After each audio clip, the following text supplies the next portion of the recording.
wametekwa nyara miaka 400, alafu anazidi kuzaana. Bwana asifiwe sana. Unafikiria ilifika wapi? Farao akaamrisha watoto wote wa miaka miwili waanze kuuliwa. Walikuwa wanazaana sana. Wewe uko kwa mateka na unazaana huko. Yaani inamaanisha hauna stress. Hauna stress katika land, nchi ya kutekwa nyara bado. Yaani mpaka adui Farao anaona hao watu wamepewa mpaka kazi ya kufanya, lakini hawana stress, wanafanya tu. Ni kama uko kwa seli unalala chini ya simiti. Alafu unaona hiyo simiti ni kama kitanda ya 6x6, unalala comfortable, hata ikusumbui. Mentality yako ndio inaona ni kitanda ya 6x6. Auone kama uko kwa shida. Na sasa kama uone uko kwa shida, unajua uwezi itisha msaada. Ni mtu tu mwenye anaona kama mambo haiko vizuri ndio anaitisha msaada. Kwa nini Wakristo wengi hawaombi siku ya leo? Sababu haoni umuhimu wa kuomba. Bwana asifiwe sana. They don't see the need to pray. Haombi kwa sababu wanaona wako comfortable. Na kama uko comfortable, sometimes Mungu ana harden the situation. Bwana asifiwe sana. Mungu anataka uamke uombe usiku Esther. Na umelala. Na ulale useme nitaomba kesho. Siku kwani maombi haikimbii. Tena kesho akuamshe. Atakausha kazi yako. Upate wakati wa kuomba. Hiyo kazi unashinda ukifanya. Hiyo masaa badilishe kwa ya maombi. Mpendwa, you either do it right way or you do it kama umesukumwa, lazima ufanye. Yeru ufanye, nilisema kuna kuanga na njia moja, kuna kuwa na njia moja ambayo lazima utafute Mungu. Either mtafute wewe mwenyewe kwa kupenda, ama sometimes hali kushurutisha utafute Mungu. Na ni vizuri utafute Mungu kwa kupenda pasipo kufikia hali ya kushurutishwa kutafuta Mungu. Yule mwanamke aliyekuwa anatokwa na damu miaka 12, Biblia inasema akawa amewaste pesa zake na mali yake kwa matajiri wote. Lakini finally alitafuta Mungu. Alikuwa anafikia matabibu, waganga wa kienyeji watamsaidia, akamaliza huko vitu zake, lakini finally wakati mbali imeisha kabisa. Alitafuta the right way. Praise the name of Jesus Christ. Na hauwezi ukanegate the principle of prayer and the word in salvation kama Mkristo na ukuwe stable. Hata kama uliitwa ati wewe utakuwa apostle ama utakuwa senior prophet ama utakuwa evangelist, hauwezi hiyo ministry vile iko hivyo. Huwezi ondoa maombi hapo na imanifest. Huwezi ondoa neno hapo na imanifest. Those are the ingredients ambazo ni basic katika ministry na katika life of a believer. Katika life yako kama Mkristo, huwezi ondoa maombi na neno. Those are the basic. Basic ni kusema ya kwamba mtoto mchanga anajua haezi kaa vizuri bila kukula. Kuna watu wanafundisha mpaka balanced diet. Kwa sababu anajua food is basic. Necessity of food. Yaani huwezi kosa chakula na usurvive. So kama vile unaona huwezi kosa kupumua oxygen in and out, huwezi kosa maombi na uendelee kuthrive in this land of salvation. Kuna mahali utateguka na ujikuta umeanguka. Kuna wengi ambao tumeona bali negate hiyo principle, wakaanza kurudi nyuma. Hata kusema mimi sasa kama nikiimba naimba kama malaika hata kama sijaomba. Naweza maintain tu hata bila maombi. Bwana asifiwe sana. Kienda kidogo, unajua ukizima fan unazimanga saa hiyo. Ukizima hiyo power, hiyo fan iko hapo, hiyo itazidi.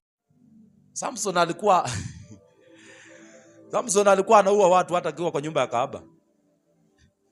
Ameenda kulala na wanawake makahaba kina Delilah, na bado anainua watu kama makaratasi. Hata wakati alilala katika ile mji, Biblia inasema kwamba wale watu walipanga kumkujia usiku na amelala kwa kahaba. Aliamka asubuhi, akang'oa malango, akaenda kuya gate na pamoja na post zake, kaenda kuzitupa kule kwa mlima, na baada amelala kwa kaaba, na bado nguvu za Mungu ziko ndani yake. Can you imagine? So watu wengi wanafikiria na thrive kwa strengths ambazo zitawasaidia, lakini waliacha the source. Kiacha the source, hizo strengths, hiyo nguvu kona ita last. Itaenda tu for a time, lakini itakuachilia. Wakati nguvu ilimwachilia, what happened? Alichukuliwa, akatobolewa macho, akakosa vision. It doesn't care, it doesn't matter how powerful you are. Ukiwa powerful na una vision, kuna mtego hapo mbele itakutega. You might use your power in a wrong way. Samson alikuwa na nguvu. Wakati alikuwa amefungwa nguvu, mwili, nywele ikaanza kumea tena. There is a possibility ya kwamba nywele imee tena katika maisha yako katika jina la Yesu Kristo. Nasema kuna uwezekano nguvu zako zipatikane tena. Lakini zikipatikana tena usikue mjinga kama Samson. Kuna uwezekano hiyo biashara ifufuke tena katika jina la Yesu Kristo. Kuna uwezekano hiyo ndoa ipate amani tena. Biblia inasema nywele zilimea tena. Nywele za Samson zilimea tena. But when the strength came, he misused the strength. Aliabuse nguvu ambazo Mungu alimpea. Because aliamua hata kama anaweza kufa, a revenge hata kama atakufia katika hiyo revenge ni sawa. Kaenda katika hiyo nyumba ambayo alikuwa na foundations, pillars za foundation mbili mbele yake, ambazo hizo pila mbili peke yake. Ni mzuri kujifundisha katika hii maisha, usikuwe na expose your pillars ambazo zinakustabilize katika maisha yako. Nafikiri wajenzi wa hiyo nyumba walikuwa wajinga. How can you, unaweza aje weka pillars za kushikilia building mzima mahali pamoja, pila mbili, alafu tena mbele yako? Na hizo ndio walifunga Samson hapo. Bwana asifiwe sana. Kuna watu wana expose their foundation mahali wanatoa pesa vile wananini, na shetani ni muongo sana. Anaona vile attack. Na huyu amesema pesa yake inatoka hapa, akigonga hivi. Hivyo ndio Samson alifanya. Hao wajenzi waliweka pillars mbele ya nyumba. Nashindwa kuelewa vile hiyo nyumba ilikuwa imejengwa. Sababu vile tunaelewa nyumba mingi zikijengwa pila huwa zinakuwa kando kando. Lakini hii nyumba, hii jengo ambayo Samson aliangusha, pila zake zilikuwa mbele. There were only 2 pillars ambazo zili support the whole building. Na wakafunga hapo Samson, wakasahau hii jamaa nywele inamea. Mungu asaulishe maadui zako wakati unaendelea kuprosper. Mungu aweke kwa usingizi mpaka unawiri mpendwa. Mungu anaweza teka nyara maadui zako wasahau, walale usingizi, wasitukie umeboom. Shindo kwani kaliamka. Because wakati Samson nywele ilikuwa inamea, kwani hawakujua? Na Delila aliwaambia vizuri jamaa nguvu zake kwa nywele. And the hair is growing again. Kwani walikuwa wamesahau? Mpaka akapata, akaambia Mungu nipatie nguvu sasa mara moja ya mwisho. Nipatie nguvu mara moja ya mwisho. Kuna uwezekano God is a God of another chance. Anaweza akakupatia nguvu na usimisuse zile nguvu ambazo Mungu atakupatia. But because man was blind, even doesn't matter how powerful you are, if you don't have a vision, you are going nowhere. Hiyo nguvu itatumika kukumaliza. Because nguvu zinaua mwenye nguvu. Bwana asifiwe sana. Ujui kama unaweza kuwa na kisu ambayo iko sharp kabisa na unaweza jiua nayo kama ujui. If you don't you know how to apply your strength. Instead ya kata ukienda huku, panga ukate ukileta huku, alafu ifanye nini? Hivyo ndivyo vile Samson alifanya. Akaomba Mungu nipatie nguvu mara tena. Akasikia nguvu za Mungu zinamwangukia. Akatikisa zile foundations, na hiyo nyumba ikaomwagikia, hata pamoja na yeye the powerful man akiwa ndani. Bwana asifiwe sana.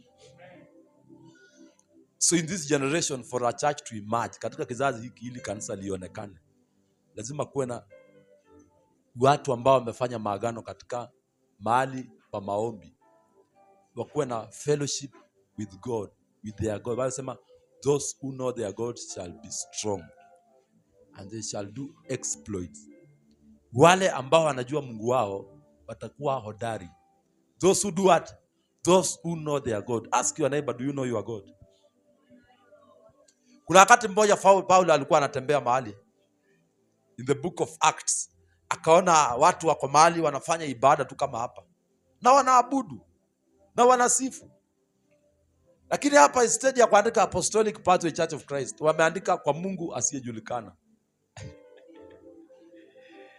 Yaani hata wao hawajui Mungu wenye wanasifu.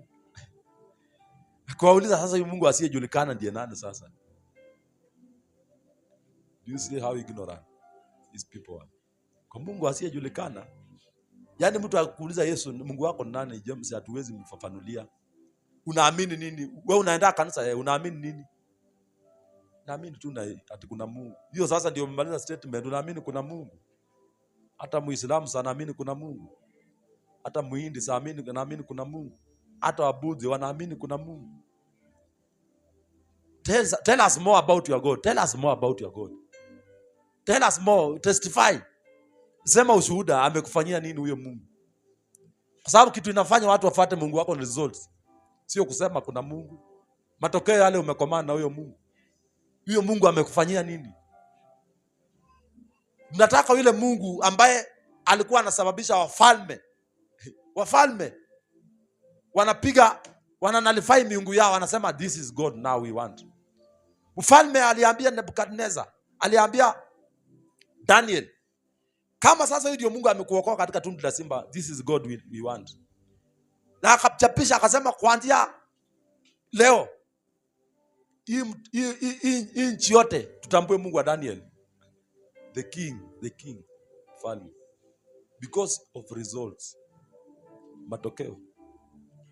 Nataka tulee kanisa ambalo likifika mahali hatuanze kupishana na Waislamu ati Yesu ni Mungu, Yesu sio Mungu.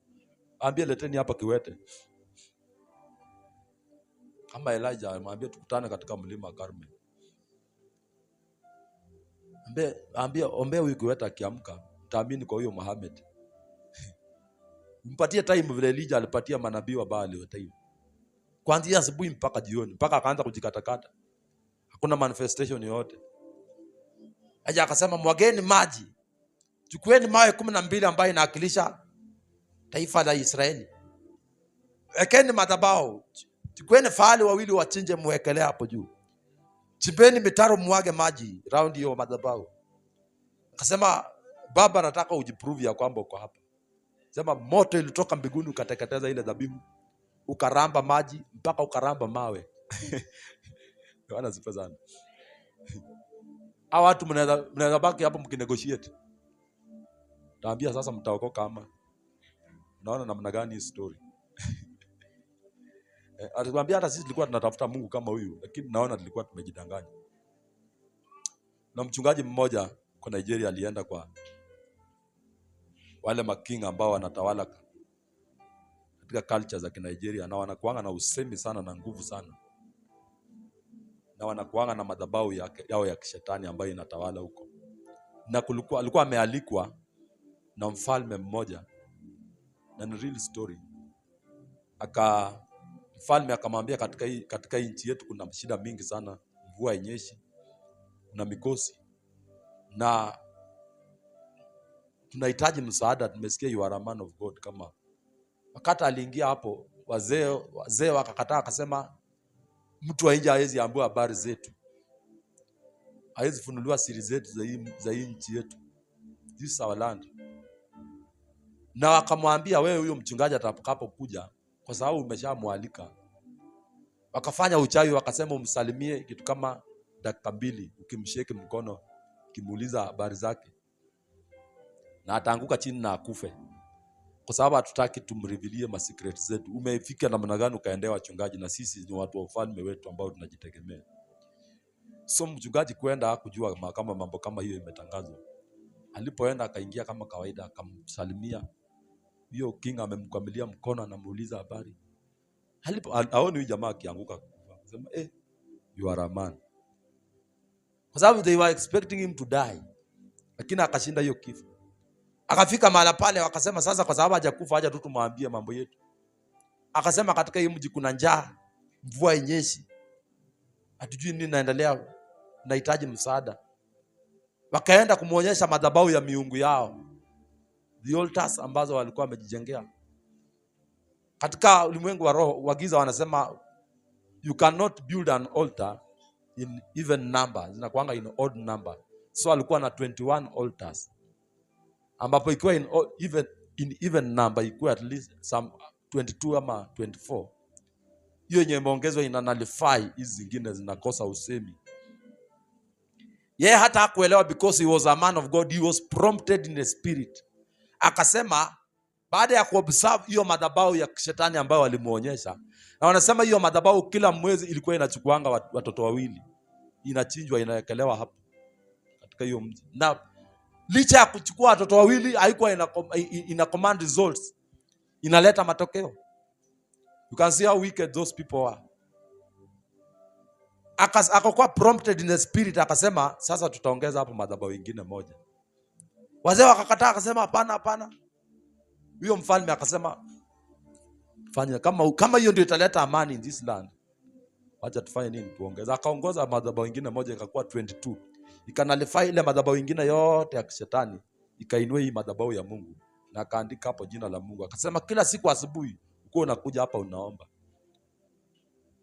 Anasema la hiyo Sunday ilikuja.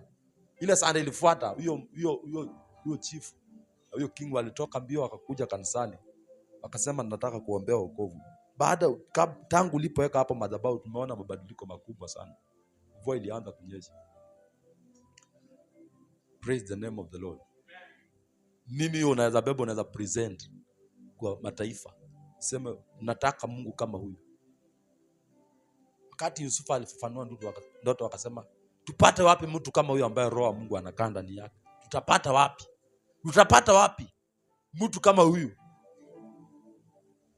This is the season to seek the face of the Lord. Bible sema sow yourself in righteousness. Jipandieni katika haki na mtavuna huruma za Bwana. Bwana asifiwe sana. So usipopanda katika kutafuta Bwana, ni vigumu hata kuvuna katika huruma zake.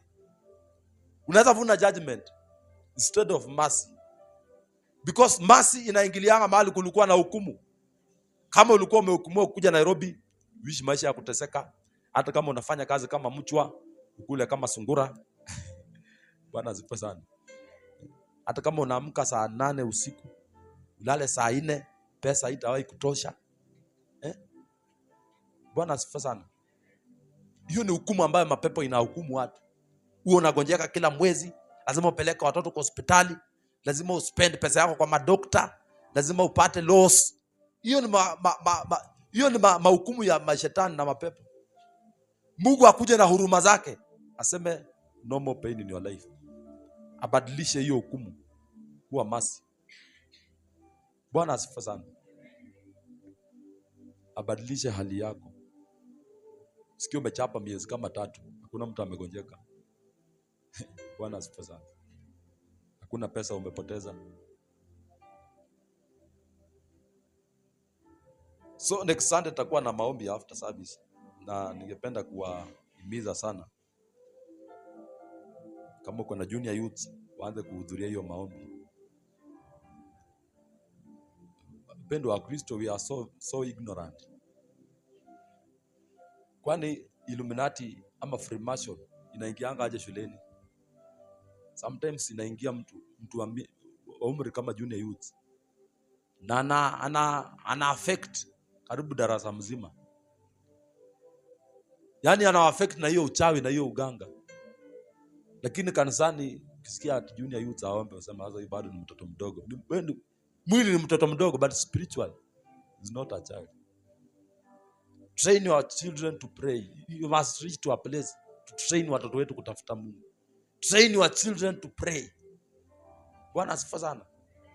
Mwalimu, train those children to pray. Hata mkiwa huko mnajifungia, unaambia sasa kila mtu aombe.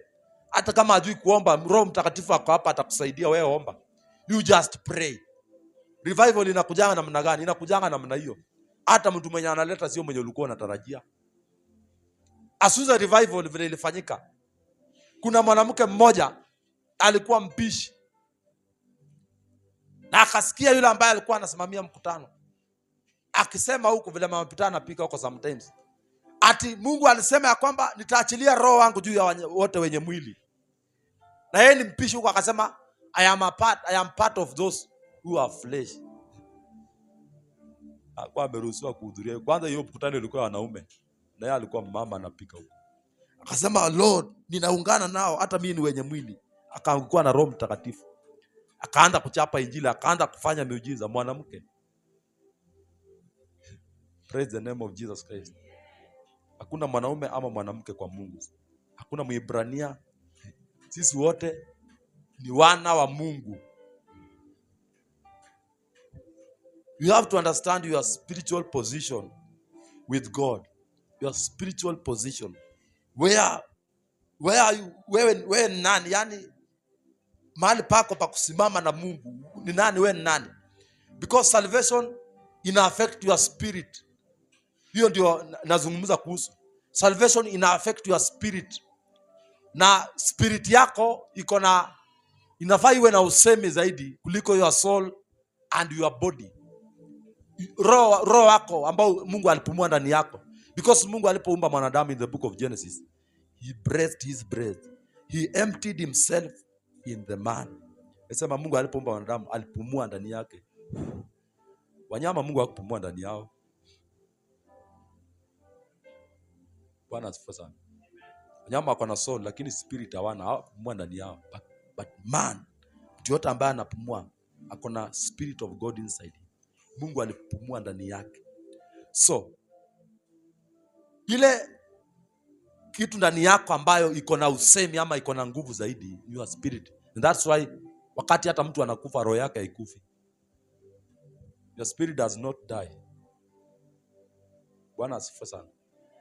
So you have to understand your position with God, your spiritual position with God, because life is spiritual. Maisha haya ambayo tunaishi ni ya kiroho. Vitu hizi ambazo unaona zina manifest zilitangulia katika ulimwengu wa roho, ndio zikaanza kudhihirika. Wewe ulikuwa conceived spiritually before you are conceived physically. Si Mungu aliambia mtumishi wake, nalikujua hata kabla hujaumbika katika tumbo la mama yako. Alikujua kitambo. Hata kama mama yako hajakutana na baba yako, wewe ulikuwa katika record zake mbinguni. Siku fulani utaappear on the face of the earth. That's why your spirit man lazima akue alert and sober and vigilant. Lazima akue alive, akue vibrant. Kwa sababu watu wengi mtu wao wa roho amelala usingizi, ama alilala na akatoka mahali pake na Mungu. Kwa nini Mkristo unaota kama unanyongwa usiku? Kwa nini unaota kama unakimbizwa na nyoka? Because your spirit man analala usingizi. So akilala usingizi, wanasema mpanzi alipopanda mbegu akaenda kufanya nini? Kulala. Adui alikuja kupanda magugu. So if you sleep, mpendwa, kuna watu walalangi hata ukiona amelala kwa kitanda hivi, huyo mtu halali, huwezi mnyonga. Huwezi mrushia uchawi. Ataonyeshwa kule. Maana kule spirit yake iko live. Bwana asifiwe sana. Huwezi mrushia uchawi. Ataonyeshwa na sahihi amke aseme hiyo uchawi na ivuje. Huwezi muua na gari kwa barabara atajali. Ataona mapema wakati unapanga, because hata wale wapangaji wanapangia pia kwa ulimwengu wa roho. Wakati anapanga mnakutania huko, anakubomoa kabla hujamalizania hiyo mpango yako. Kwa nini unaota ukifukuzwa anapanga na unakimbia mpaka unaamka kama umesweat? Bwana asifiwe sana. Because you are in the same realm na wale wanaofanya hizo vitu. Haujainuka kiwango chako ukakaa karibu na Mungu, ukakaa karibu na Yesu Kristo. Because the Bible sema kwamba wale ambao wameokoka they overcome the world. Wale ambao wako ndani ya Kristo. Jina la Yesu lipewe sifa. Understanding your position with God. Tasoma in the book of Ephesians chapter 2 verse number 4. Waefeso sura ya 2 mstari mdogo wa 4. Naomba Deacon James utusomee kwa Kiswahili. Yangu ya Kizungu inasema King James Version.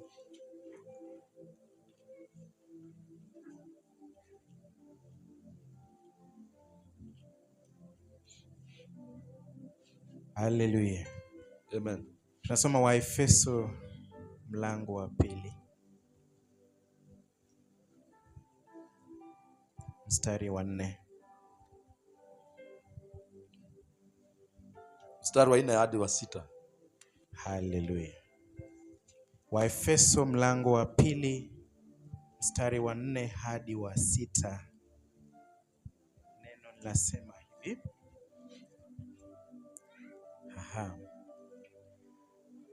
Lakini Mungu kwa kuwa ni mwingi wa rehema, kwa mapenzi yake makuu aliyotupenda, hata wakati ule tulipokuwa wafu kwa sababu ya makosa yetu. Mungu kwa kuwa ni mwingi wa rehema, kwa mapenzi yake aliyotupenda, hata ile wakati ambapo tulikuwa tumehukumiwa tufe kwa sababu ya makosa yetu. Mtu anahukumiwa akufe kwa sababu ya Because God is a just God. Mtu hawezi akakushtaki bila makosa. Makosa ndio evidence inasababisha ufanye nini? Ufungwe. Yes. Sasa kufungwa kwa makosa ya mwanadamu ilikuwa kwamba afungwe katika mauti. Na mauti haya si ati mauti ya kufa atuweke kwa jeneza. Ukufe katika areas za maisha yako.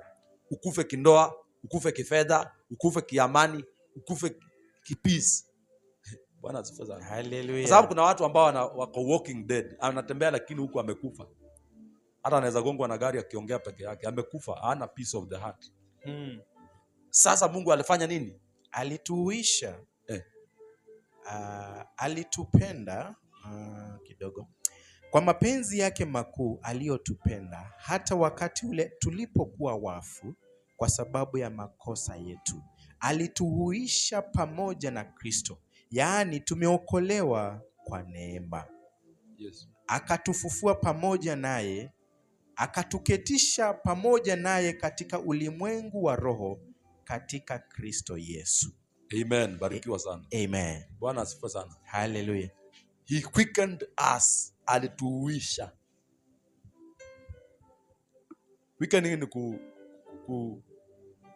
kuwekwa kuwa vibrant ama kuwa live concerning the things of the spirit, because mambo ya kiroho kwa mtu wa kawaida inahitaji kuwishwa uweze understand the language of spirit, the things of the spirit. Tunasema kwamba Yesu alituuisha na akatufufua, and hath raised us up together and made us sit together in heavenly places in Christ. Akatuketisha katika ulimwengu wa roho mahala pa juu pamoja na Kristo. Because a born again Christian ni mtu ambaye si unasema tulikufa pamoja na Kristo na tukafufuliwa.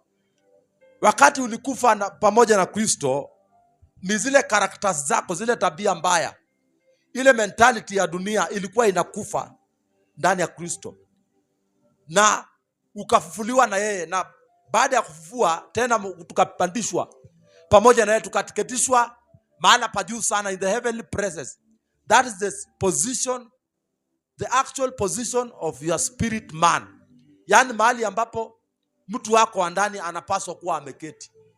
Na Bible inasema, umesikia amesema alituinua pamoja na Kristo mahali pa juu sana. Kwa nini mchawi anainuka juu yako na inamaanisha bado wewe hujainuliwa? So you have to change, to set, to deal with your mindset. Bwana asifiwe sana. To deal with your mindset. Your mindset yako we set ya kwamba umeketishwa pamoja na Kristo mahali pa juu sana. Unatawala na yeye mahali pa juu sana.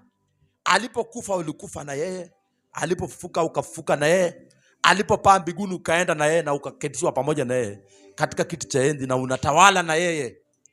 So kitu chochote ambacho kinaweza kuonyesha ya kwamba utawali, wewe ni kukipiga teke na kukiambia natawala. And it's all about consciousness, kuelewa na kujua kwamba mimi sipaswi kutawaliwa na shida hii ama hii. Na hata kama inakutawala, ni uendelee kuinenea mpendwa. Uendelee kuinenea. There is power in words. Kuna nguvu katika confession. Kusema nitashinda, lazima ni mshindi. Mimi ni mshindi katika Bwana. Uendelee kusema hilo neno mpaka hilo neno likubadilisha, because ni neno la Mungu linabadilishanga mtu. Na linabadilisha mtu through kuamini na kuconfess na kulifanya.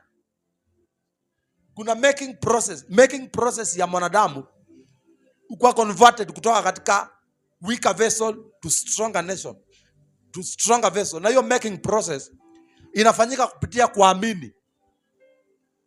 Bwana asifiwe sana. Kuamini Mungu ni kazi. Kuamini ya kwamba inawezekana. Hata kama umekwama kwa mtaro, naamini hapa naweza toka. Hapa natoka. Naweza develop mabawa all of a suddenly. Ujikuta umetoka hapa. Bwana asifiwe sana. Hata kama nyumba iko na msukosuko, unaona inapigwa na upepo.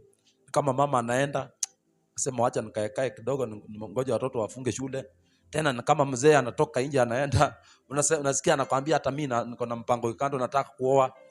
Yaani unasema hii, wewe unaendelea tu kusema hii ndoa itasimama. Hii itasimama, hakuna mahali inaenda. Hakuna mahali huyo mzee anaenda, hakuna mahali huyo mama anaenda. Huyo ni mke wangu. Huyo ni mume wangu, hakuna mahali anaenda. Unaendelea confess kabisa. Uko umeamini katika moyo wako. Kitu kinafanyika, unakuta hiyo pepo imepita. Imewaacha hapo mmesimama. Bwana asifiwe sana. Tumeketishwa. That's our actual position. Tumeketishwa pamoja na Kristo.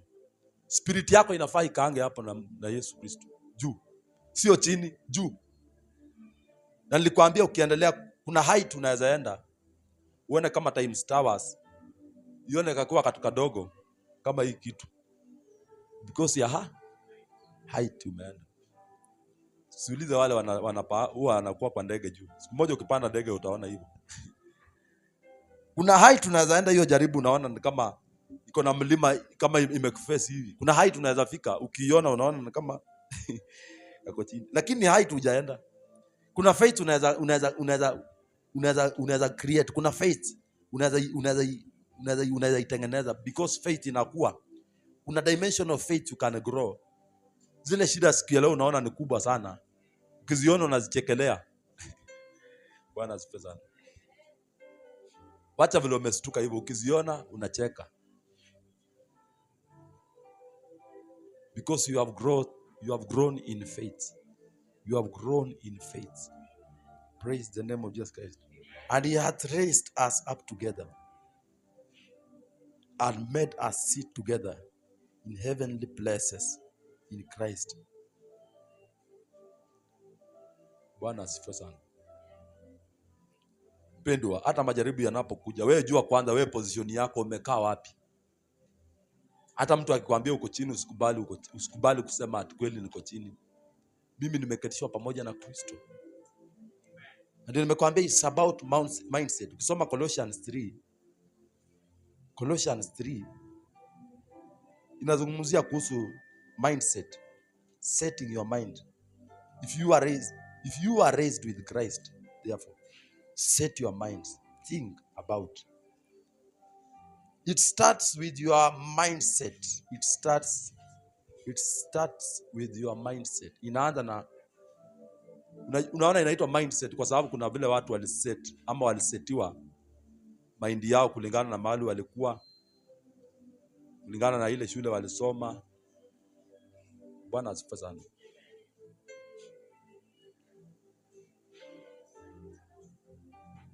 Yes.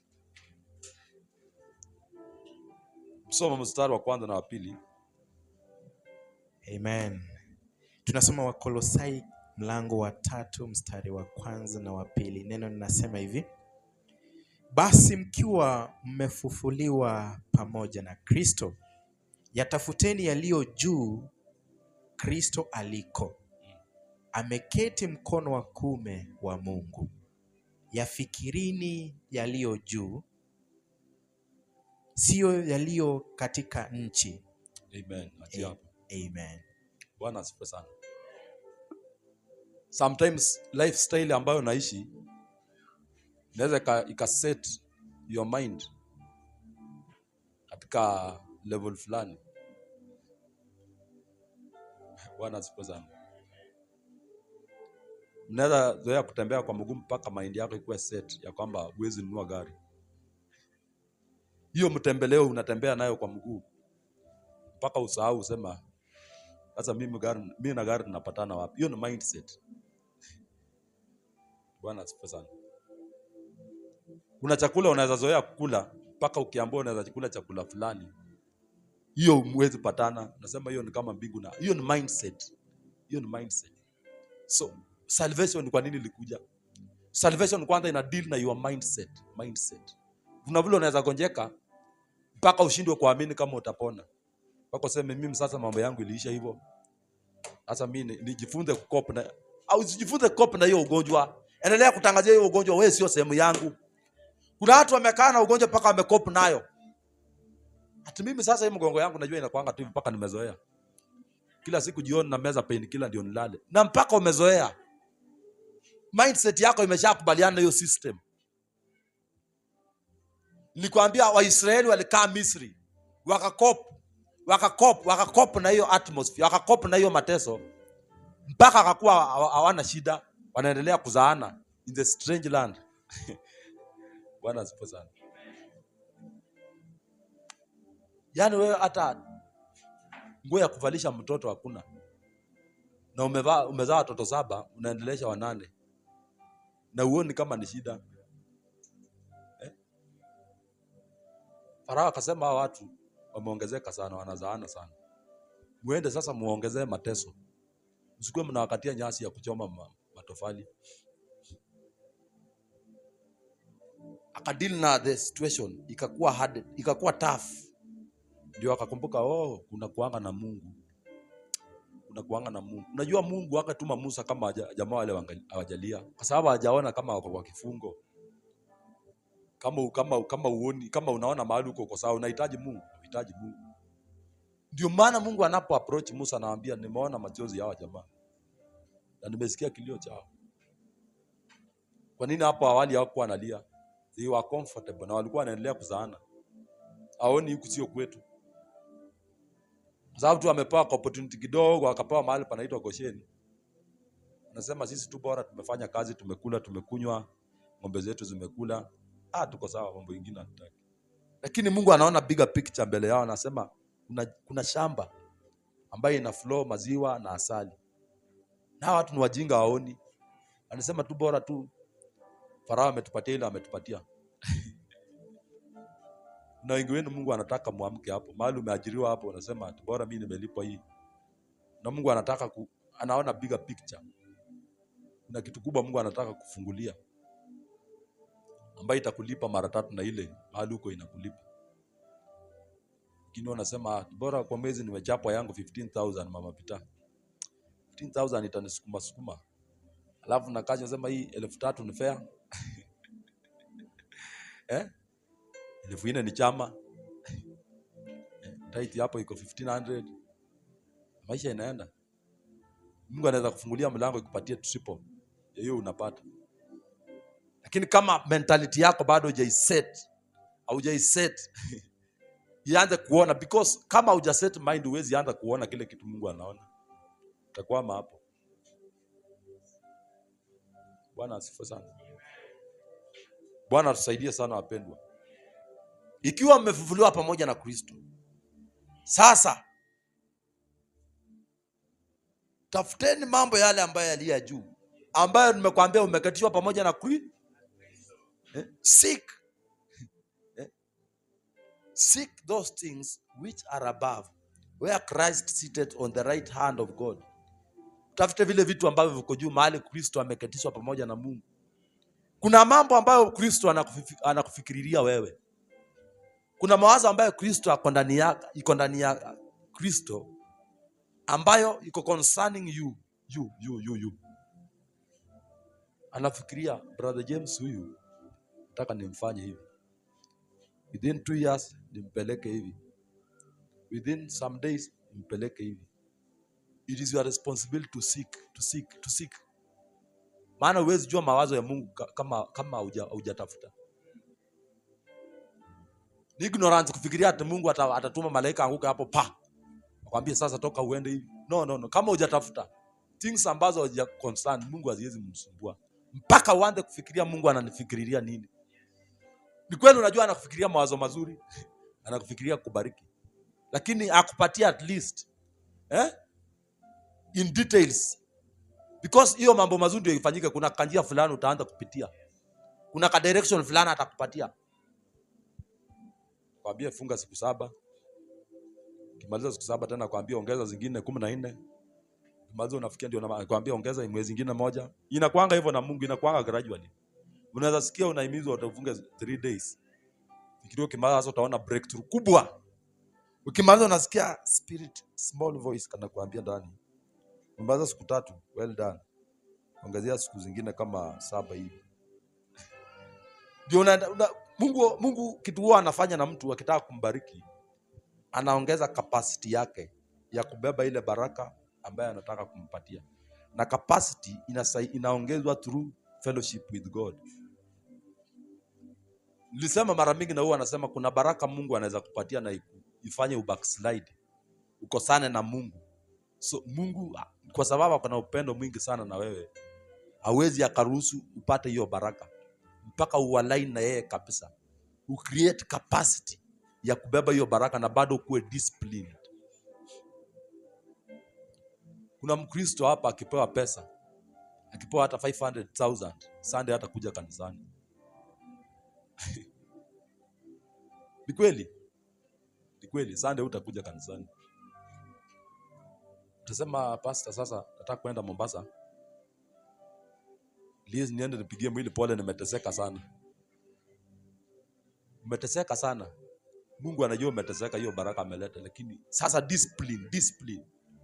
So when you are journeying the word of the spirit, Mungu anakufundisha mpaka hapo discipline. Akikupea pesa, anakupea 500. Bwana asifiwe sana. Alafu anakuambia tumia pita 200. Discipline ya pesa. Anakupea 500, anakuambia toa tithe ya 50. Bwana asifiwe sana. Anakupea 500, mtu anabisha kwa milango yako, anakuambia sina fare kwenda kazi kesho.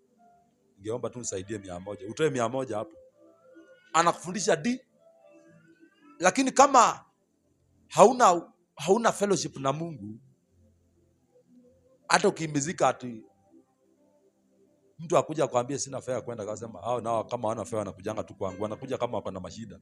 Wakati wako sawa uwezo waona. You have no discipline. Na utapeana hiyo pesa. Ukisikia utoe tithe 50, unasema pastor nao amechokesha na mambo ya tithe. Lazima utoe tithe ndio wewe umeokoka. Hautatoa. Na hiyo instruction ndio ingefungua mlango upate mahali 10,000. Kwa sababu umekataa, hiyo mlango inafungwa. Unabaki na hiyo 500 unakula unamaliza. Na mtumishi mmoja anamfuatilia sana, alisema akona children's home kanisani. Wanalea watoto wa children's home. Sasa kuna wakati alikuwa anawagawa nyama. Aita mwingine akampea nyama. Baada ya kumpea nyama, akamwambia usinipatie. Huyo mtoto, bila watoto anapenda kuficha vitu, akaweka nyuma. Kumbe wanakuanga na maumbo hapo. Kumbe nyuma kuna umbwa. Umbwa akafikiria amepointiwa, anaitiwa hiyo nyama. Umbwa akapita nayo. Tena mtoto akaanza kulia, nipatie. Akamwambia si nimekuitisha ukanyima. Sasa ukinyima Mungu kitu, shetani anachukuanga huko nyuma. Ukinyima Mungu kitu, unaficha nyuma, kumbe nyuma shetani anafikiria unamuitia. Yule Mungu mwenye amekupatia. Na Mungu akikupatia kitu inamaanisha ako na vingi kuliko hiyo amekupatia. Ako na uwezo wa kubariki na nyingi kuliko hiyo amekupatia. So akikuitisha percentage kidogo kwa hiyo amekupatia, wacha kuwa na moyo mgumu. Bwana asifiwe sana.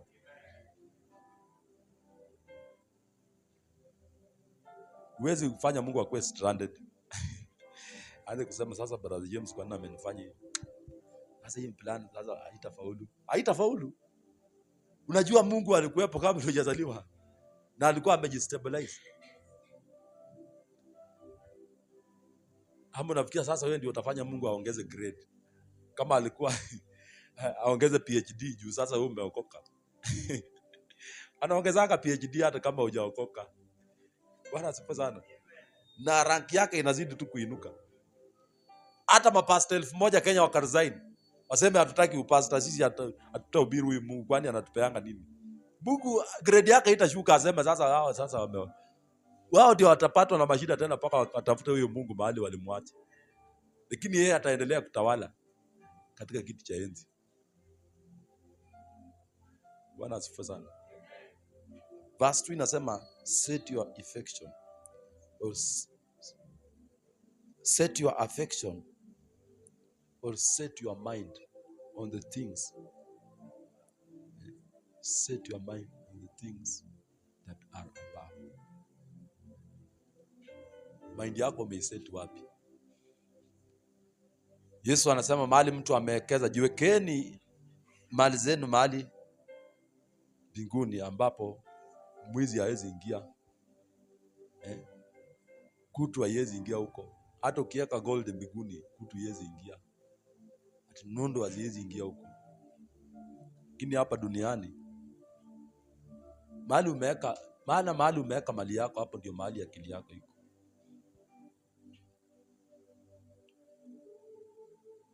Bwana asifiwe sana. Na Mkristo ukimwamsha usiku saa 8, mwambie Bwana asifiwe. Ana load kwanza. Maana yeye na Mungu wanakutananga tu mara moja kwa wiki. Tunasema Bwana mgani? Kumbe ni Yesu, nimeokoka. Amen. Sawa, akili yake mahali ameset na mahali Mungu wako ni mbali. Ni mbali kabisa.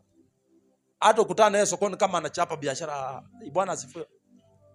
Ngoja nimalize biashara kwanza. Ulikuwa unasema aje? Bwana asifiwe. Amen. If you set your mind on the things above, hata ukiamshwa saa 8 waambie huyu brother, au utaanza kutafuta network at bearing ya maombi. Sasa uanze kujitakasa. Mungu nisamee, nilikuwa nimetusi bibi yangu. Sasa yaani mtu anakufa na wewe unaomba msamaha huko. Na mchungaji mwingine alikuwa anaingia kanisani, anachapa yeye mwenyewe, anatubu karibu wanao. Yaani wewe unatubu wanao na kuna watu wanakuwa na shida wanataka kuombewa. Inamaanisha you are not right with God. Kila maombi ukiingia unatubu kama wanawa. Wewe unatenda dhambi sana. Kutubu sio vibaya, lakini sasa kila saa unatafuta bearing, kwani inapoteleanga wapi? Uwezi simama hapo hivi. Uwezi set your aerial. Si unaona hata watu wakiset radio ile ya kitambo, mtu ana set hapo kwa mtambo. Na anahakisha hakuna mtoto ataenda kutempa na hiyo aerial. Akifungua tu inashika Citizen. Akifungua tu inashika Sulu FM. Lakini wewe unaachia yako watoto wanachezea, alafu kirudi unaanza kuipiga. Nani amekuwa anachezea ile radio? Unaanza unasikia una set. Kila mara unatafuta bearing. Kwani ulikuwa umeenda wapi? Inaonyesha wazi ya kwamba you are not in a good relationship with God. Lazima mtambo wako ikue kila mara iko sawa.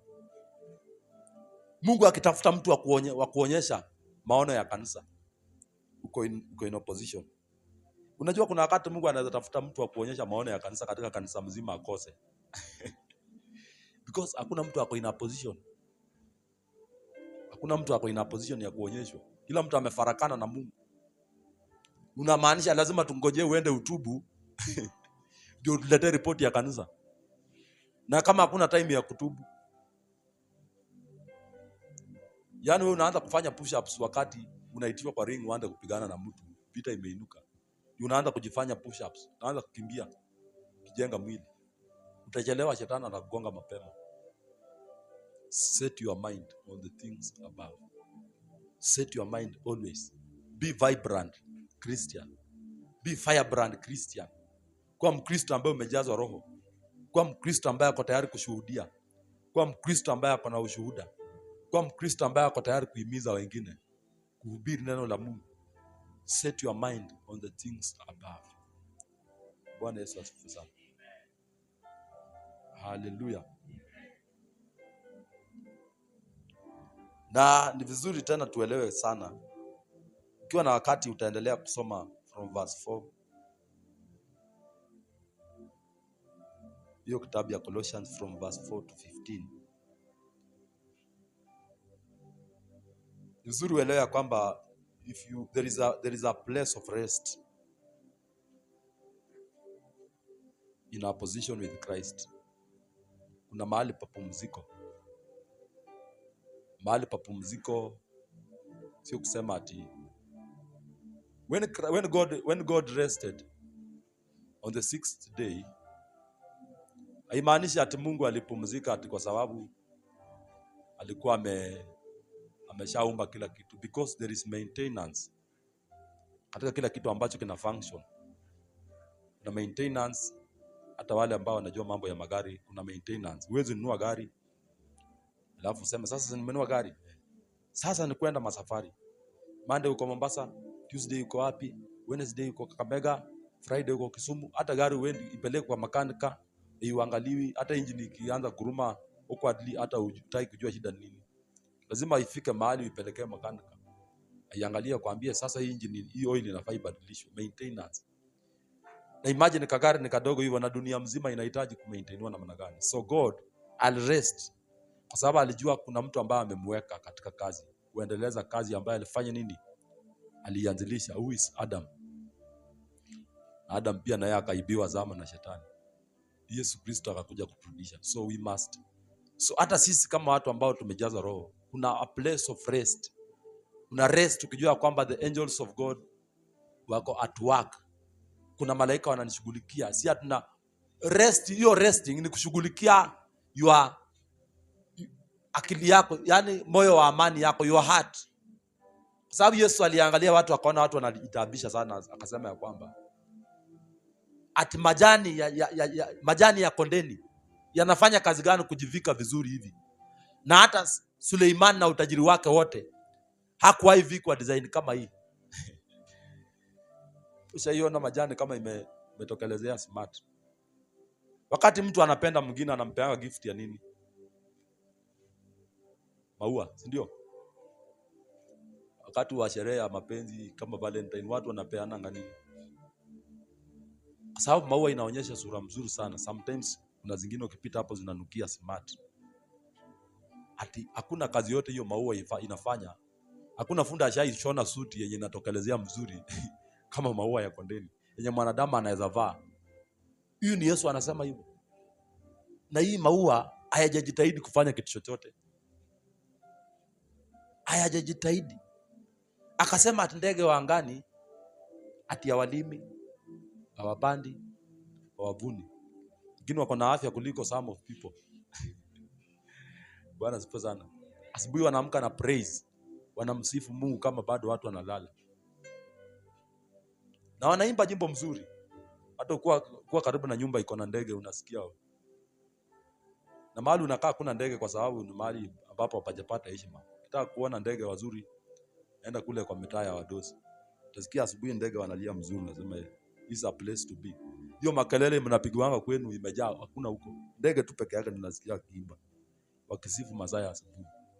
Na tena ndege wa heshima, sio ndege hawa midomo ndefu wanakula takataka.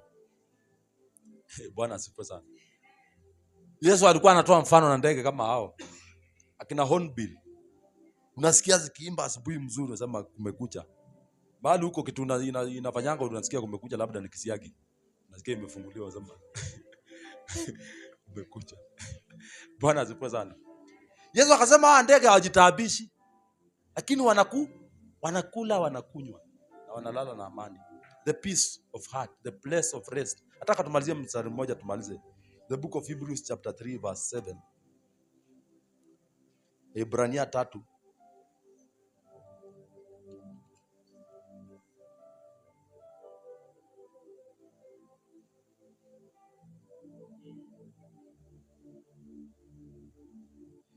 Wherefore as the Holy Ghost said today, if you will hear his voice, harden not your hearts as in the provocation, in the day of temptation in the wilderness. Ati vile Roho Bwana anasema siku ya leo, mkisikia sauti yake, msifanye mioyo yenu kuwa migumu kama siku za wana wa Israeli akiwa katika jangwa. When your fathers tempted me, proved me, and saw my works 40 years. Wakati baba zenu walijaribu wakanidhibitisha, wakaona kazi zangu miaka 40. Wherefore I was grieved with that generation. Mahali Mungu anasema kwamba kwa sababu nilikasirishwa, nilihuzunishwa na hicho kizazi cha wana wa Israeli ambacho kilikaa jangwani miaka 40. Mungu akiwalisha, akiwavisha, akiwapea maji. Jangwani maji natokanga wapi? but God provided water. Jangwani chakula kinatokanga wapi? God fed 2 million. Mungu alilisha watu 2,000,000 miaka 40. Nilikuwa nauliza siku moja, wewe unatumianga majukumu ya mahitaji yako inachukua pesa ngapi? Ile inaweza shinda Mungu ambaye alifanya mbingu na nchi. Kama unaona imani yako sio kidogo. Imani yako si kidogo kama unasema ati Mungu anazishindwa na wewe. Alilisha watu na maana, chakula kutoka juu. Wao ni kuamka tu asubuhi na masufuria, wanachukua ile watapika hiyo siku, wanakula, wanalala. Tena kesho wanaamka asubuhi na masufuria. Hata kama umepanda shamba unaweza vuna miaka 40 kama upandi. Hao walikuwa wanavuna 40 years without laboring. That was a place of rest. Hiyo ni mahali pa pumziko. Mkristo anapaswa kuwa na mahali pa pumziko kiroho. Hata kama kuna kitu inakusumbua, unajua God is in control. God is taking care of it. Wasiwasi inaonyesha ya kwamba huyo Mungu hawezi shughulikia hiyo jambo mpaka uingie. Ushawaona mtu amepea mtu kazi, alafu ama wacha tu nifanye. Hapo na wasiwasi na yeye. Sasa watu wengi wanaambia Mungu hivyo. Ati Mungu, naomba unifungulie mlango wa kazi. Ama wacha tu ni wewe Mungu, mlango yako siamini sana. Naweza tafuta 2,000 niongane mahali nipate hiyo kazi. Sasa basi ungehusisha Mungu. Because walihuzunisha Mungu. Walihuzunisha Mungu. When your fathers tempted, verse 10, wherefore I was grieved with that generation. Nilihuzunishwa na hicho kizazi. And said they do always err in their heart. And they have not known my ways. Maana kila mara mioyo yao sio mizuri na hawajajua njia zangu. Hawajajua njia za Mungu. So I swear in my wrath. Ukifanya mistake ya kutojua Mungu vizuri na kuwe na mashida katika moyo wako na Mungu, kuna mahali utapandisha Mungu hasira yake. Mungu akaapa kwa hasira yake, I swear in my wrath, they shall not enter into my rest. Hawataingia mahali pangu pa pumziko. The land of Canaan palikuwa mahali pa pumziko. Maana ukiangalia implication vile Mungu ameiweka, the land flowing with honey and milk. It is flowing, si tunaenda kukamua, it's already flowing. So unajua kuna mang'ombe wako na kisirani. Wanda unakamua maziwa nusu lita tena na mwaga yenyewe yote. Lakini pale iko atakamua, it was flowing with milk and honey. Yaani literally ni kusema unaamka na ndoo yako, unaenda kuteka asali. Tuko pamoja wapendwa? Unaamka na ndoo yako unateka asali. Unaamka na wengine unaenda kuteka maziwa. Haujitabishi sana. That's a land of rest, a place of rest. Na ndio ufike hiyo dimension of rest, lazima uwe umeset your mind na uko na faith na unajua Mungu atakuja. Hata kama atakuja. Hata mtu akikwambia Mungu atakuja kwa situation yako, nawaambia mimi najua Mungu atakuja. That is how faith works. Kama Daniel anasema mimi mniweke tu. Shadrach, Meshach na Abednego anasema sisi mtuweke. Kwa hilo jambo hatutasumbuana, sisi tuweke tu. Kwani iko nini? Najua Mungu atakuja. Na Mungu anatakanga watu wasio na wasiwasi, watu wasio na shaka. Because mpendwa, mtu wa wasiwasi atembeange na Mungu. Unajua Mungu atakwambia upitie, wewe uone njia, lakini anakuambia pita. Sema Biblia inasema by your hand you shall leap over the wall. Mungu anakuambia uruke kwa hiyo ukuta utokeleze huko. Wewe unaanza kumwambia ati hakuna hapa njia. Mungu hataki watu kama hao. Anataka kukuambia ruka kwa hiyo ukuta, wewe unaanza kuruka. Atafanyanga njia ukienda. Akikwambia pita katika hii bahari, usianze kusema sasa maji itanipeleka. Atafanyanga njia wewe ukiendelea kwenda. Bwana asifiwe sana. Akikwambia anzisha biashara, mradi ni Mungu amekwambia anzisha. Hata kama watu wanasema biashara imekauka, wewe anzisha. Atarahisishanga wewe ukiendelea. Lakini ukisema tunangojea ile wakati biashara itakuwa. Bwana asifiwe sana. Kwambia fungua kitu fulani, fungua, Mungu si ni Mungu amekwambia. Wewe una doubt sauti ya Mungu. Bwana asifiwe sana. Ni vizuri to set our mind. Nataka usimame kwa miguu yako, waambie Mungu nisaidie. Kwa maana kuna vitu ulijazwa katika mindset yako wakati ulikuwa unasoma, mahali umelelewa. Kaambiwa huwezi ishi nyumba fulani, hiyo ni ya matajiri. Wewe huwezi omba in tongues, hiyo ni watu aina fulani. Wewe huwezi fanya, huwezi soma neno, huwezi elewa Bible, hiyo ni ya mapasta. No. Ataka ureset factory, urudi uambie Roho Bwana akusaidie. Bwana asifiwe sana. Inua mikono yako mwambie Bwana.